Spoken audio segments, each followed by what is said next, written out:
Magic Treehouse Book Number 13, Moonlight on the Magic Flute by Mary Pope Osborne. Chapter 2, Put on Your Wig. Jack opened his eyes. He looked at his clothes. He was wearing a blue velvet coat, a long vest, and knee nuts pants. His shoes were black with shiny buckles. Jack looked up at Annie and burst out laughing. Her pigtails had changed into thick, sticker-shaped curls. She was wearing a pink dress covered with lace and bows.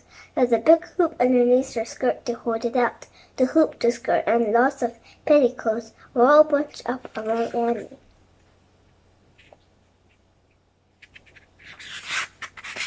You look like you're standing in a basket, said Jack. You look like an old woman, said Annie. She nodded her Jack's head. Jack reached out and looked up a black velvet hat, but something else was on his head too. He pulled out a wet wig with curls on the side and a ponytail in the back. A wig? said Jack. It's no circle. He sneezed, and a ton of wet powder puffed from his wig. It's covered in powder. I can't wear this. Yes, you can, said Annie. If I have to wear this, she shook her dress, you have to wear that. But why are we dressed this way? asked Jack. Because we're going to a fancy party in the palace a long time ago, said Annie. Okay, but where is the palace? said Jack. Jack and Annie went to the window and looked out. They are landing in a row of trees that are lined in a cobblestone street. At the far end of the street, getaway horse-drawn coaches were parked outside the tall iron gate. I wonder if the palace is beyond those gates, Annie pointed. I don't know, said Jack. I wish we had the research book to help us. Money wants us to rely on our wits and talents, said Annie. Yeah, said Jack, whatever that means. The others ran and listened.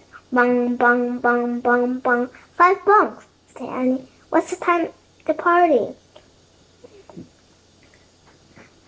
Jack looked at the invitation and read it.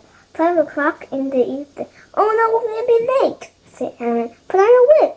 Jack crammed his wig back onto his head and put on his hat. He pushed the silver flute and invitation into a deep pocket in his coat. Annie scratched her hoop skirt and squeezed through the opening to the treehouse floor. It's hard to climb the rope ladder in this dress, she said. Be careful, go slow, said Jack. We have to hurry, said Annie. She jumped off the ladder and landed on the ground. Jack hurried down the ladder. You okay? Yes. I'm fine, Annie said. It's got a little dirty. She brushed off her dress.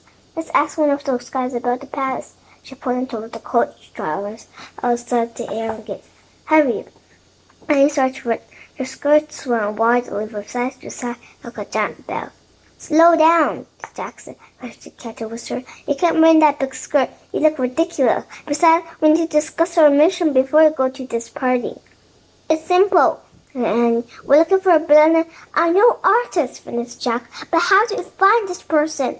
We'll get to that party soon enough, said Annie. Let's find a party. Jack and Annie walked towards the fancy coaches parked near the gate. Where are our invitation? asked Annie. Here, Jack pulled the invitation out of his pocket. Excuse me, said Annie, walking up to a driver of a golden coach pulled by 2 white horses. We're looking for the summer palace. Jack showed the invitation to the man. The driver nodded approvingly. Ah, so you're guests of the Imperial family, he said. But why are arriving on foot? Where's your coat? Our driver let us out back there, Annie said, pointing down the street. I fear he'll let you out too soon, said the driver. You still have quite a distance to go. We do? said Annie. Yes, said the driver. I've already delivered my employer and his family to the palace. I was waiting here until the party ended, but if you like, I can take you there. Young nobles should always arrive by coach. Oh, thanks, said Annie. Jack straightened his shoulders and tried to look noble. My name is Joseph, said the man. Come, let me help you. Joseph held out his hand. Annie took it. Joseph helped her up to a cushioned leather seat. Joseph held Jack up too. Then the family driver climbed onto a bench behind the milk-white horses. Well, it looks Cinderella going to the ball, answered Jack. Joseph snapped the reins, the horse took off, and the guards opened the gates. The coach clattered over the cobblestones into an immense square. The square was facing the last light of day. Monks in brown robes grew around a huge fountain. Soldiers in uniform rode on horseback. On the far side of the square was a long building. A bright yellow walls and dozens of windows that flashed with light of the setting sun.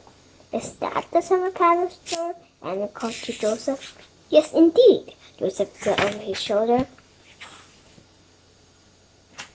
And there's much more you cannot see.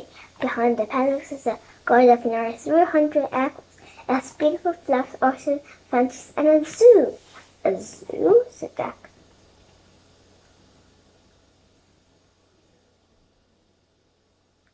Hello, boy and girl, came a high voice.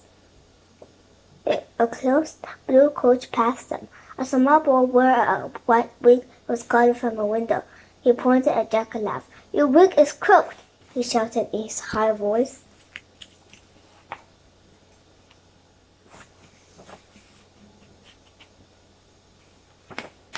Before the boy could say more, Tom pulled him back from the window, and the blue coat stumbled away.